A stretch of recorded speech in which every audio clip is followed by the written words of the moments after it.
नमस्कार दोस्तों मैं अभी अभी मेट्रो इन दिनों नाम की नई मूवी को देखकर लौट कर आया हूँ। 2 घंटे 40-42 मिनट मूवी की टोटल लेंथ है एंड ये स्पिरिचुअल सीक्वल है life in a metro movie का। एंड ये म्यूजिकल फिल्म है। म्यूजिकल फिल्म बोले तो एक ऐसा फिल्मी जोनर जिसमें कहानियों को आगे बढ़ाने या किरदारों के भावों को व्यक्त करने के लिए गाना और नाचना एक जरूरी हिस्सा होता है। इसमें अक्सर गाने और डांस नंबर फिल्म के स्क्रीन प्ले में शामिल होते हैं और वो सिर्फ एंटरटेनमेंट के लिए नहीं होते हैं बल्कि कहानी को विकसित करने के लिए, डेवलप करने के लिए और कैरेक्टर्स की भावनाओं को दर्शाने में मदद करते हैं। एंड ये मूवी देख करके मैं कह सकता हूँ कि मैंने मूवी को कहीं ना कहीं एंजॉय किया है। जो इस मूवी की जो सोल है, जो फील है, जो किरदार है, जो दुनिया है, वो मुझे कहीं ना कहीं पसंद आई है, मुझे काफ़ी अच्छे लगे हैं। एंड पंकज त्रिपाठी और कोकना सेन शर्मा, या मैं कहूँ कि सिर्फ पंकज त्रिपाठी ही एक ऐसा किरदार है इस मूवी का जिसकी वजह से इस मूवी को देखते हुए कुछ जगह हंसी भी आती है। मूवी में हल्की फुल्की कॉमेडी भी देखने को मिलती है। एंड इस मूवी के प्लॉट के बारे में मैं ज़्यादा नहीं कह पाऊंगा, बस कुछ ऐसे ही मैंने यहाँ पर लिख के रखा हुआ है।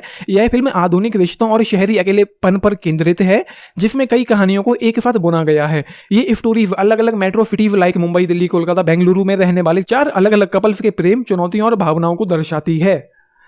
यही होता है इस मूवी में। बाकी डिटेल में जानना है तो ऑफकोर्स आपको मूवी देखनी ही पड़ेगी। एंड मुझे मूवी के साथ इन्वेस्ट होने में शुरुआत में थोड़ा वक्त लगा है। धीरे धीरे जाकर के जब किरदार हमारे सामने अनफोल्ड होते हैं तो हम उनमें इन्वेस्ट हो जाते हैं एंड वो कहीं ना कहीं हमको पसंद भी आने लगते हैं। लेकिन एक छोटा सा इशू मुझे फील हुआ है मूवी के इंटरवल के बाद। कुछ देर के बाद मूवी मुझे कुछ समय के लिए थोड़ी सी डिप होती हुई फील हुई जब नीना गुप्ता का जो किरदार है वो अपने कॉलेज रियूनियन के लिए वहां से चली जाती है। एंड उस मोमेंट पर आकर, उस वक्त तक आकर के मुझे ऐसा लगा कि मूवी अब लंबी हो रही है और मैं थोड़ा सा डिस्कनेक्टेड सा फील कर रहा हूँ अब, क्योंकि कैरेक्टर्स को स्क्रीन टाइम भी देना है और वो कैरेक्टर बिल्कुल अलग अलग हैं एक दूसरे से, मतलब अलग अलग कैरेक्टर्स और उनकी अलग अलग स्टोरी चल रही है यहाँ पर।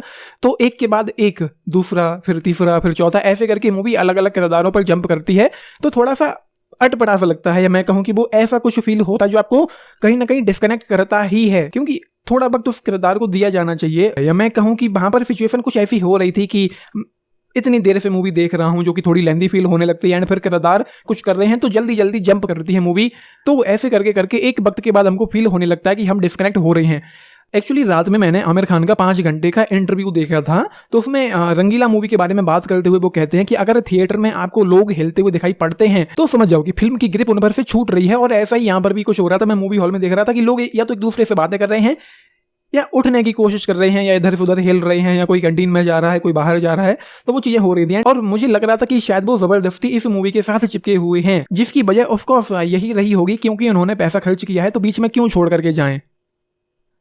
तो वो कुछ चीजें थी यहाँ पर जो मैंने फील करी है मूवी को देखते हुए। हालांकि उससे पहले मूवी की जो राइटिंग थी, जो पेसिंग थी, जो कहानी है, किरदार है, दुनिया है, जो भी चीजें हो रही हैं उनके आसपास, तो वो अच्छा लगता है देखने में। एंड फिर फाइनली जैसा कि मैंने कहा, नीना गुप्ता जब कॉलेज रियूनियन के लिए जाती हैं तो वो मोमेंट आता है जब वो अपने घर पर लेटर छोड़ के चली जाती हैं कि वहां से मुझे मूवी की जो पेसिंग है वो कहीं ना कहीं स्लो और कमजोर सी फील होने लगी थी। एंड मूवी मुझे कुछ देर के लिए उस दौरान लंबी फील हुई, लेकिन धीरे धीरे चीजें जो हैं वो अगेन सही हो जाती हैं। एंड पंकज त्रिपाठी, जैसा कि मैंने कहा, वो कॉमेडी करते हुए दिखाई पड़ते हैं, मतलब उनकी वजह से कॉमेडी इस मूवी में होती है। एंड एक सीन था मूवी में जब पंकज त्रिपाठी का किरदार मोंटी और कोकना सेन शर्मा का जो किरदार है काजोल, वो हस्बैंड एंड वाइफ हैं। तो पंकज त्रिपाठी और कोकना सेन शर्मा टेंडर पर एक दूसरे से बात करते हैं। दोनों हस्बैंड वाइफ हैं, लेकिन पंकज त्रिपाठी को नहीं पता होता कि वो जिससे बात कर रहे हैं वो उनकी बीवी है, लेकिन कोकना को पता होता है कि जिससे वो बात कर रही हैं वो उनका हस्बैंड है। तो थैंक यू मूवी की मुझे याद आई उस मोमेंट में।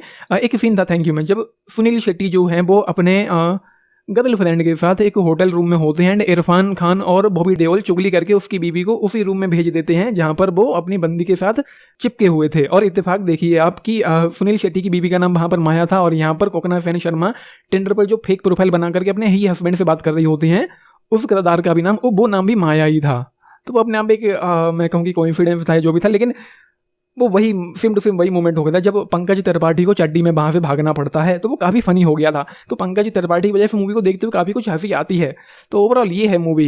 एक डायलॉग था अनुपम खेर का यहाँ पर, कुछ रिश्ते ऐसे ही होते हैं, अपने आप नहीं टूटते, उन्हें जोर लगाकर तोड़ना पड़ता है। डायलॉग मुझे काफ़ी पसंद आया। सो ओवरऑल ये एक ऐसी फिल्म है जो आधुनिक रिश्तों की जटिलताओं, प्यार और विभिन्न पहलुओं की गहराई को एक्सप्लोर करती है। सो ये है मूवी। मैं कहूँगा कि मुझे कहीं ना कहीं पसंद आई है। सेकेंड हाफ में जाकर के कुछ देर के लिए मुझे थोड़े से इश्यूज फील हुए हैं। एंड ओवरऑल मैं ये कहूँगा कि मूवी की जो टोटल लेंथ है 2 घंटे 40-42 मिनट, इसको 2 घंटे 10-15 मिनट तक रखा जाना चाहिए था।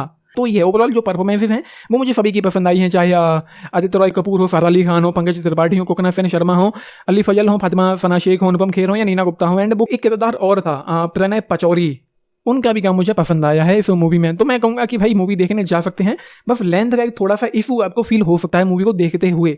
I will give 3.5 star out of 5 इस मूवी के लिए। 10 में से अगर आप लोग पूछें 7.5 स्टार्स। आपने मूवी देखी, अपने टिप्स जरूर लिख के बताना। बाकी लाइक शेयर सब्सक्राइब भी करना चैनल को, video. And this is Nitish signing off. Thank you.